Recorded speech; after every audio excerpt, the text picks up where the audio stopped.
Amir, how did you find out about Europe? I was actually looking for a job on Indeed. Really? Yeah. So when I was looking for a job, I started the application for Europe, but I didn't finish it. I was actually coming back from my job as a valet one day, and I forgot her name, but she called me up and told me it was the last day for opening interviews. Wow. So I came down, like as soon as I got home, changed my clothes, came back down, and I just started to do the interview. And as I got through the interview, it sounded more and more like something I'd like to do. And once I got here and figured it out, it was just... So you filled out the application. You had a job. We all have busy lives. Yeah. So it was someone called you and Yeah. reactivated the conversation. Yep. Was that a curse or a blessing? I'm sure it was a blessing now at this point. Since then, the quality of my life has increased at least tenfold.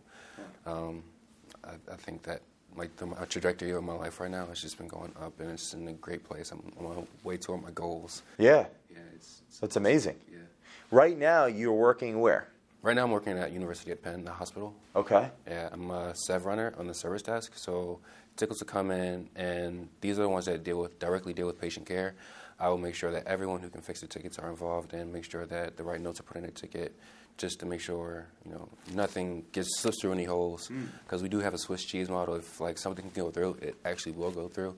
So if something can slip through, It'll be gone forever. it'll slip through, and Wow. a patient's life could be affected. So we try to make sure we dot every I and cross every T with these tickets. That's powerful. Yeah. And you were doing valet prior to that. So is that more rewarding now? That you're, in a sense? So much more rewarding. I mean, it's basically comparing saving lives to driving cars that you don't have. So. Wow. Now, a lot of people, they don't have the opportunity to go through Europe. How are you able to focus in and get it done? What advice would you give to someone that's... So if you think about joining Europe, I think you should understand that it takes some sacrifice. You're going to have to, give up time, or not give up time. Use the time. Invest it differently. Yeah, invest the time differently, and actually, come forth with the effort and put in all the effort that you can to get it done. Because it's going to take a lot. It's going to be really stressful. You're going to have to wake up early. You're going to have late nights, and but the rewards far outweigh what you have to do to get it. Have you built new friends or a community, or is there support in the sense of? So, I think Gear Up they have a lot of support. Our support system for Europe is huge, all across the country. If I wanted to get a job in Seattle, I could reach out to a friend. If I wanted to get a job in, I think, New York, I could reach out to someone in Delaware, reach out, and just see what opportunities are ready for me anywhere.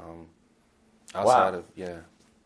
Now, what does that look like as far as the community of people in Europe and how they open up opportunities in other states? Is there a process behind that, or is it just you've met so many people in the organization that social aspect? I think so. Europe organizes certain events that happen throughout the year. We do. I forget it's called a meetup.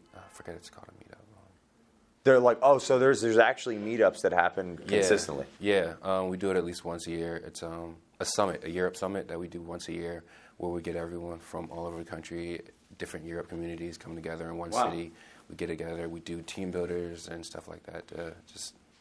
I guess at that event, have you met people that are going to be friends for a long time? Yeah, from my class, I met people that will be my friends for the rest of my life. So that's amazing. Yeah. Wow. So now you're in the hospital. What's the next steps from there? Is there a certain trajectory? That word sticks to my mind. I like that word. What's your plan? I mean, it seems like you. As far as the hospital goes, I would like to, branch out to a different team, in maybe 2 or 3 years. So we have security teams, we have, integrations teams, teams that deal with almost every aspect of IT, and I would love to learn more. So I reach out to those people. And since I'm the SEV runner, I have to speak with the leaders of those teams every day.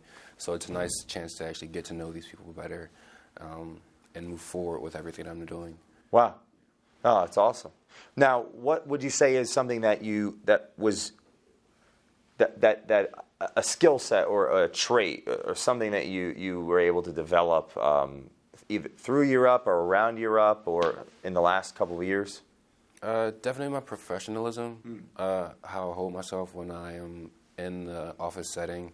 I think Europe taught me how to position myself to advance myself like further every day and not just slow down or ever stand still. Like Or get too continually comfortable. grow. Yeah, just keep moving forward. How does keep that look learning like more. with the training? Because I understand it's there's hard skills like technology, finance, and that nature. There's also soft skills that they focus on. What does that mean? So soft skills are basically how you interact with those around you. Be maybe what are you wearing? How you interact with people. Yeah, look at us. We're Yeah, we killing look it. pretty good, right? So stuff like that. How you interview, how you do research to learn more about the people that you have to interact with. Wow. Yeah. So it's like aligned with what we're doing. Yeah. Well, okay, so if you didn't do Europe, would this be because you're doing an amazing job? Like we just met, we're just having a conversation. Has that been something that you think it would have been difficult to do years ago versus now? I think I'm getting better because of Europe, because I've been put into situations where I would have to actually speak to people in front of an audience. Before that, I took public speaking classes, so it wasn't too hard to speak, but I will get tripped up a little bit more. And maybe I might start running off with sentences instead of stopping and thinking. So Europe has taught me how to refine my speech and how to get better with, just talking. I learned something recently about Eton College in London. Half of the prime ministers of the last 100 years went to this school that focused on public speaking. Wow. Yeah, something I learned like maybe last year. So is that something that's a big part of Europe, to teach people how to like be in front of an audience and give like a... Yeah, that's something that we try to do. We try to do it at least once a week while we're in the learning and development phase, I think. Wow. So basically we'll get together in a circle and, someone might stand up and just present something. We have to present a few times over the course of our like enrollment, program. Yeah. as you're going through? Yeah. And it's 1 year, so how was it at least broken up for you? And I guess what was your focus? Was it IT or was it a different part of So the my curriculum? focus was IT. Okay. The first 6 months is the learning and development phase where we learn our hard and soft skills. And the second phase is when we move to internship. I did my internship at USLI. It's an insurance company out in Wayne. I think it's... Wayne, PA? Yeah. Okay. It's a daughter company of, I think, Roth. Like a larger Yeah. entity, and they're connected with Europe. So in the sense of once you get basics down of hard and soft skills, then you're going to have an internship, and you're in the real world with these hard and soft skills. Yeah. And that's led you to a whole nother organization, which is the hospital. Yes. That's pretty cool. Yeah. Wow. I love it, honestly. Everything that's been happening so far is just awesome. Every step of the way keeps getting better and better. Every time I turn around another corner, it's somewhat new to me, a new opportunity to do great things and help people. Yeah, well, you got great energy. I could feel it when I was talking and talking and talking. I really appreciate this today. Oh, no problem. What's one word that you would use to describe Europe? 2 words, life-changing. I appreciate you, Amir. No problem. Yeah, this is awesome.